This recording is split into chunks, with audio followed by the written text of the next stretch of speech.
Assalamualaikum warahmatullahi wabarakatuh. Bertemu lagi dengan suara saya, Alex Suhendra, dan gambar wayang saya.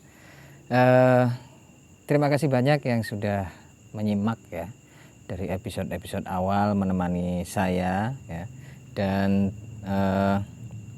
ya sekali ini saya tidak bersama Mbah Gito lagi karena ini tag aja jam berapa ini? Jam 10 lebih 12. Jadi mau ke tempatnya Mbah Gito itu ya nggak enak lah ya. Jadi ya besok-besok lagi ya. Mudah-mudahan nggak ngambek Mbah Gito kalau nggak diajak rekaman. Ini kali ini saya akan mengisahkan tentang Hiranya Kasipu ya, wayang Hiranya Kasipu. Ini tentu saja ini adalah wayang lama, wayang tua ya.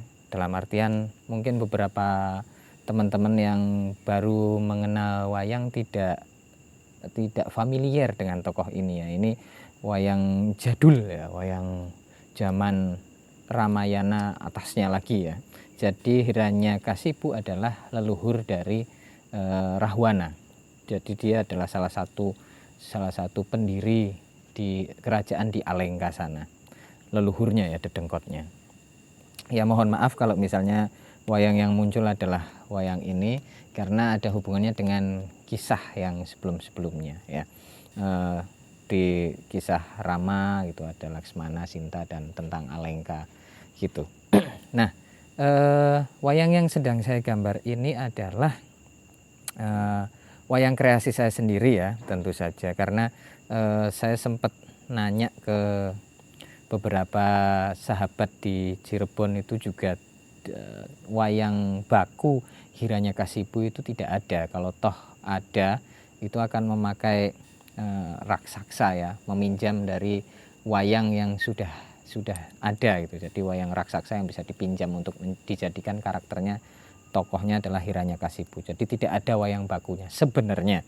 Tapi kalau di daerah lain, di gaya lain, mungkin di Yogyakarta atau di Bali mungkin atau di Surakarta itu mungkin ada wayangnya ya.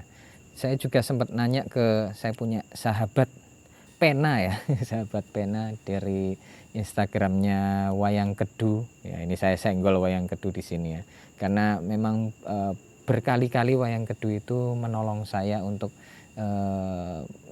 ketika saya mencari referensi gambar yang tidak saya temukan gitu. Kemudian saya nanya ke Wayang Kedu. Bukannya apa-apa ya, karena biar wawasan saya juga bertambah. Tidak wayangnya ya itu saja gitu, tidak hanya gagrak yang populer saja, tapi juga ada gagrak lain. Mungkin sesekali saya akan gambar bagaimana wayang di Sumatera gitu, di Kalimantan itu, di Indonesia Timur. Saya akan nyari tahu itu nanti ya, kalau niat ya. Baik, jadi ini adalah tentu saja adalah wayang kreasi saya sendiri ya. Gambar yang sedang teman-teman saksikan ini adalah kreasi saya sendiri yang saya melihat kira-kira tokohnya seperti apa gitu. Oh ya, tadi yang dari sahabat pena saya di Wayang Kedu, gagrak mana Wonosobo ya. Kalau nggak salah ya, nanti saya cek lagi, maaf kalau misalnya saya salah ya berucap ya. Saya tanya ke sahabat pena saya, adminnya Wayang Kedu official itu, dijawab bahwa tokoh Hiranya Kasipu itu bisa meminjam wayang dari Rahwana ya, atau Dasamuka. Bahkan si adminnya ini, si sahabat pena saya yang saya nggak tahu nama aslinya siapa, saya doakan mudah-mudahan beliau senantiasa dalam keadaan sehat walafiat ya, diberikan kebahagiaan dan keselamatan dunia dan akhirat, amin. Jadi admin dari Wayang Kedu official ini mengatakan bahwa simbahnya itu menggunakan wayang Rahwana itu untuk berbagai macam karakter jahat ya, sampai wayangnya itu rusak ya. Wayangnya rusak karena sering dipakainya untuk dipinjam menjadi karakter lain, karena di Wayang Kedu juga hampir sama dengan wayang Cirebon, itu tidak banyak ya, tidak sampai berlimpah-limpah. Kalau teman-teman menonton pertunjukan di Surakarta atau Yogyakarta itu kan wayangnya diperejeng, simpingan kanan kiri kan panjang banget, itu bermeter-meter ya. Mungkin setiap wayang itu mewakili karakter, ya nggak masalah gitu, kreatif sekali gitu.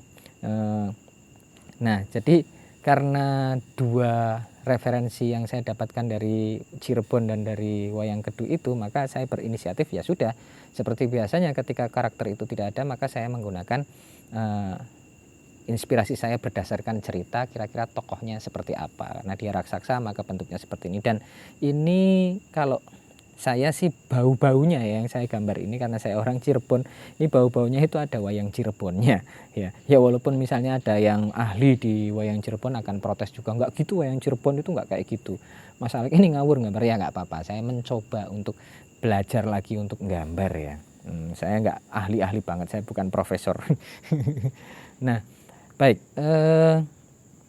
saya akan menceritakan dari dongeng simbah saya ya, eyang saya, tentang kisah Hiranyakasipu yang waktu itu dijadikan teka-teki kepada saya.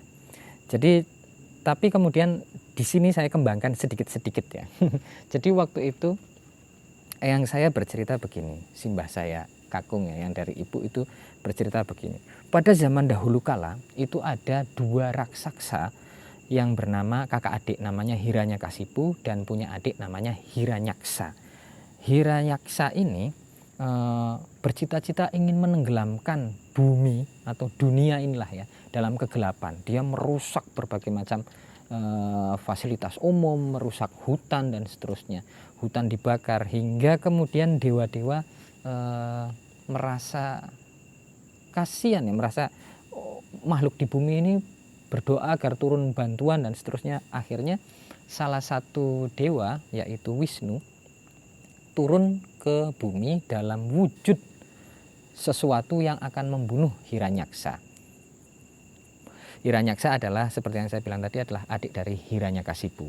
Waktu itu Hiranyaksa, kata simbah saya loh ya, kata eyang saya, waktu itu si Hiranyaksa yang sedang melancarkan aksi menenggelamkan bumi dalam kegelapan. Saat itu dia sedang membabat hutan ya, dihabisi, digunduli, dijadikan lahan pertanian, dijadikan mal, dijadikan lahan industri, pokoknya kayak gitu, dirusak ya, ekosistem dirusak. Nah, saat membabat hutan itu tiba-tiba ada seekor celeng, tapi tubuhnya itu menyerupai manusia. Dia adalah Waraha. Waraha adalah penjelmaan Wisnu. Nah, si Hiranyaksa itu tewas oleh si Waraha yang dia adalah titisan Wisnu. Saat itulah Hiranyakasipu, kakak dari Hiranyaksa, menjadi sangat dendam kepada Wisnu, menjadi sangat dendam kepada dewa-dewa, terutama sama Wisnu ya. Itu dendam banget karena satu, menggagalkan cita-cita adiknya yang bagi dia itu sangat mulia ya, menenggelamkan bumi dalam kegelapan, dan juga membunuh adiknya. Baik, saya ini tak sambil udut ya. Jadi waktu itu si Hiranyakasipu setelah tahu bahwa adiknya tewas di tangan Wisnu, dia menjadi sangat dendam kepada Wisnu. Pokoknya dia akan menghancurkan semua hal yang berbau Wisnu. Orang-orang yang memajang foto Wisnu di rumahnya itu akan dicari, pokoknya yang memuja Wisnu itu akan dibunuh dan seterusnya. Maaf ya kalau bahasa saya kasar ya, memang ceritanya begitu. Nah, kata simbah saya seperti itu. Hingga kemudian Hiranyakasipu itu memiliki seorang anak ya. Saya lupa waktu itu anaknya namanya siapa ya, sebut saja namanya siapalah, Udin lah ya. Nama anaknya adalah Udin. Si Udin ini sangat soleh ya. Dia rajin beribadah, menolong sesama, pokoknya kontras banget dengan ayahnya, sangat kontras. Nah, apalagi dia mengidolakan Wisnu, semakin marah itu si Hiranyaksa. Nah, karena Hiranyakasipu semakin marah karena keluarganya menentang dirinya, istrinya sama anaknya yang namanya Udin itu. Maaf ya, ini kalau saya asal comot nama Udin. Nah, kemudian dia tahu bahwa dia itu suatu saat akan terbunuh oleh Wisnu karena dia tidak sakti-sakti amat. Adiknya yang sakti aja mungkin lebih sakti daripada Hiranyakasipu itu tewas di tangan Wisnu. Maka dia kemudian bertapa, memutuskan untuk bertapa, menjauh dari urusan duniawi. Dia kemudian bertapa sangat tekun, berpuasa dan seterusnya, hingga kemudian dewa-dewa datang, terutama waktu itu Dewa Brahma ya, Dewa Brahma datang kemudian menanyakan kepada Hiranyakasipu, kamu sudah bertapa sangat lama dan sangat tekun gitu, sehingga istana dewa-dewa itu goncang karena kegigihanmu bertapa. Sebenarnya gitu, apa sih yang kamu inginkan gitu? Karena kalau kamu sudah meminta sesuatu dariku, dari dewa-dewa, setidaknya kamu akan menutup pertapaanmu, sehingga istana dewa-dewa tidak lagi panas, terasa panas oleh perbawamu gitu ya.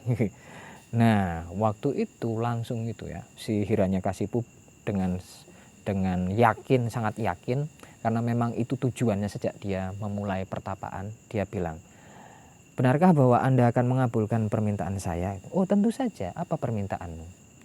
Permintaan saya adalah saya ingin hidup abadi, kata Hiranyakasipu. Dek gitu, Dewa Brahma, sebentar. Itu tidak mungkin. Loh, kok bisa? Katanya kamu akan mengabulkan semua permintaanku. Karena begini, dewa-dewa aja itu nggak abadi, nggak hidup abadi. Sejak kutukan yang akan datang oleh Urwasi itu, dan oleh Durwasa gitu, kutukan Durwasa. Semua dewa-dewa itu kehilangan kekuatannya setiap hari itu 1%, sampai kemudian suatu saat akan binasa juga. Artinya dewa-dewa itu tidak memiliki kewenangan untuk memberikan hidup abadi, karena dewa sendiri tidak bisa hidup abadi. Terus diam itu Hiranyakasipu melihat kenyataan itu. Dia mikir, oh ya, ini dewa nggak ngakalin saya gitu. Ya nggak mungkin lah saya meminta ke sesuatu yang dia juga tidak punya gitu. Nah, jadi silahkan minta apapun asal jangan hidup abadi, karena kami tidak memiliki kemampuan itu kata Brahma. Terus diam itu si Hiranyakasipu itu. Ya udah gini aja. Dia mikir itu. Saya tidak bisa dibunuh oleh hewan, oleh raksasa, oleh manusia, oleh dewa. Kayak gitu. Terus manggut-manggut Brahma. Setuju itu Brahma? Boleh. Berikutnya itu, permintaan saya adalah saya tidak bisa dibunuh di laut, di darat, di angin, dan di api. Boleh? Gitu. Boleh, kata Brahma itu. Ya. Sama ini lagi, saya tidak bisa dibunuh di dalam ataupun di luar rumah. Boleh, kata Brahma, boleh. Berikutnya itu, saya tidak bisa dibunuh dengan berbagai macam senjata. Diam lagi Brahma. Boleh. Yang terakhir itu, yang terakhir apa gitu? Yang terakhir, saya tidak bisa dibunuh di waktu pagi, siang, sore maupun malam. Terus diam Brahma. Boleh, katanya. Brahma sambil mantuk-mantuk, agak ragu atau gimana itu, bilang boleh itu. Wah, langsung ketawa itu Hiranyakasipu. Nah, sejak itulah kemudian Hiranyakasipu memiliki kesaktian itu ya. Dia tidak bisa dibunuh oleh bangsa manusia gitu, bangsa raksasa, bangsa hewan, dan bangsa dewa nggak bisa. Dia tidak bisa dibunuh di darat, di laut, di udara, dan di angin. Itu nggak bisa. Di api, dia tidak bisa dibunuh di saat pagi, siang, sore, malam, nggak bisa. Dia juga memiliki kemampuan tidak bisa dibunuh di dalam maupun di luar rumah. Dan terakhir, dia memiliki kemampuan tidak bisa dibunuh oleh berbagai macam senjata. Nah, mulai saat itulah si Hiranyakasipu semakin membuat onar ya, karena dia yakin bahwa dia sudah bisa mengakali kematian gitu. Siapa sih yang bisa bunuh saya kalau syarat-syarat itu ditentukan? Kata simbah saya begitu. Terus kemudian simbah saya itu menghentikan ceritanya waktu itu. Terus sekarang Cung gitu. Manggil saya itu Kacung ya. Itu sebutan kayak kalau di Jogja itu atau di Jawa itu tole gitu ya. Kalau di Cirebon itu Cung, Kacung gitu. Sekarang Cung gitu. Pakai bahasa Cirebon tentu saja. Simbah saya nanya gini, kira-kira bisakah Hiranyakasipu itu dibunuh oleh sesuatu yang tidak ada dalam syarat itu gitu? Saya diam aja waktu itu. Saya itu berharap ceritanya dilanjutkan, malah saya itu dikasih teka-teki waktu itu. Saya masih SD waktu itu. Saya masih ingat ya, masih SD. Ya diam aja. Terus saya tanya, ini ceritanya dilanjutkan nggak Mbah gitu? Bapo saya manggilnya. Bapo ini ceritanya dilanjutkan nggak? Tak lanjutkan besok kalau kamu udah nemu jawabannya gitu. Walaupun salah gitu. Tapi setidaknya kamu udah mikir dan datang ke sini, karena saya main di tempat Simbah itu seminggu sekali ya waktu kecil itu. Kalau kamu minggu depan datang lagi ke sini dan punya jawabannya, walaupun itu salah, Bapo akan lanjutkan ceritanya. Kata Simbah saya seperti itu. Nah, baik pendengar. Maka saya juga ingin menutup sesi pertama ini, part 1 ini dengan teka-teki itu. Ya bagi Anda yang sudah tahu jawabannya ya nggak seru ya, nggak usah ikut jawab deh. Kalau yang belum tahu jawabannya, kira-kira Hiranya Kasipu itu kalau syaratnya kayak tadi itu, siapakah yang bisa membunuhnya atau bagaimanakah dia bisa terbunuh? Kapankah dia bisa terbunuh? Itu. Baik, terima kasih. Kita sambung di part kedua. Selamat malam, karena saya jam 10:30 sekarang. Selamat malam.